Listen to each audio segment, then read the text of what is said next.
अस्सलाम वालेकुम जी। जी वालेकुम सलाम। भाईजान की हाल है? अल्हम्दुलिल्लाह माशाअल्लाह जी कणक अपनी पक गई है बेशक ਤੇ ਅੱਗੇ ਕਣਕ ਪੱਕਦੀ ਆਈ ਤੇ ਕਿਸਾਨ ਜਿਹੜੇ ਨੇ ਖੁਸ਼ ਹੁੰਦੇ ਆ ਤੇ ਚਿਹਰੇ ਤੇ ਰੌਣਕ ਹੁੰਦੀ ਆਈ ਤੇ ਹੁਣ ਮੈਨੂੰ ਤੁਹਾਡੇ ਤੇ ਰੌਣਕ ਨਜ਼ਰ ਨਹੀਂ ਆਉਂਦੀ ਵੀ ਚਿਹਰੇ ਤੇ। ਰੌਣਕ ਕੀ ਵੈ ਵੀ ਅੱਗੇ ਕਣਕ ਪੱਕਦੀ ਹੈ ਤੇ ਖੁਸ਼ਹਾਲ ਹੋਵੀਂਦਾ ਤੇ ਖਾਦ ਵੀ ਸਵੱਲੀ ਹੁੰਦੀ ਹੈ ਤੇ ਰੇਟ ਕਣਕ ਦਾ 4000 ਹੁੰਦਾ।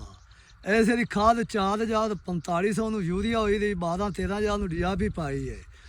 70 ਤੋਂ 80000 ਖਰਚਾ ਹੋਇਆ ਹੈ ਕਿੱਲੇ ਤੇ ਤੇ ਲੱਖ ਰੁਪਈਆ ਮੁਸਤਾਦ ਦੀ ਛਿਮਾਈ ਦਾ ਠੇਕਾ ਕਿੱਲੇ ਠੇਕਾ ਇਹ 1,80,000 ਹੋ ਗਿਆ। 1,80,000 ਹੋ ਗਿਆ ਤੇ ਕਣਕ ਵਿੱਚ 21-2200 ਦਾ ਜ਼ਿਮੀਦਾਰ ਜਾਵੇ ਕਿਹੜੇ ਦਾ ਰੌਣਕਾਂ ਕਿੱਥੋਂ ਆਵਾਂ। ਰੌਣਕਾਂ ਕਿੱਥੋਂ ਆਵਣ ਮਤਲਬ ਵੀ ਆਪਾਂ ਨੂੰ ਲੱਖ ਰੁਪਈਆ ਪੱਲੋਂ ਦੇਣਾ ਪੈਂਦਾ ਪਿਆ ਪੈਸੇ ਕੋ ਪੱਲੋਂ ਦੇਣਾ ਪਿਆ ਦੇਣਾ ਪਵੇਗਾ ਹਾਂਜੀ ਤਾਂ ਜਾਨ ਛੁੱਟਦੀ ਤਾਂ ਜਾਨ ਛੁੱਟੇ ਤੇ ਅਗਲੀ ਫਸਲ ਫਿਰ ਆਪਾਂ ਕਿਵੇਂ ਲਾਵਾਂਗੇ ਬਾ ਅੱਲਾ ਹੀ ਵਾਰਸ ਹੈ। ਅੱਲਾ ਹੀ ਵਾਰਿਸ ਹੈ। ਹਾਂਜੀ ਕੀ ਹਕੂਮਤ ਨੂੰ ਪੈਗਾਮ ਦੇਣਾ ਚਾਹੋਗੇ? ਉਹ ਪਿਗਾ ਵੇਖ ਲੋ ਹੈਗਾ ਵੀ ਕਿੰਨਾ ਗੁਦਾ ਮਾਈ ਕੀਤੀ ਖਈ ਹਕੂਮਤ ਹੈ ਉਹਨੂੰ ਆਪ ਸਾਹਬ ਜ਼ਹਿਰ ਨਿਗੇ ਆ ਜਾਸੀ ਉਹਨਾਂ ਨਿਗਾਹ ਆ ਸੀ ਕਿਸਾਨ ਦੇ ਹਾਲਾਤ ਹੈ ਵੀ ਹਾਲਾਤ ਹੈ ਕਿਸਾਨ ਦੇ ਪੱਲੇ ਕੀ ਪਿਆ ਹੈ ਜਾਂ ਕਿਸਾਨ ਉਹਨਾਂ ਦਾ ਕਰੇਗਾ ਕੀ।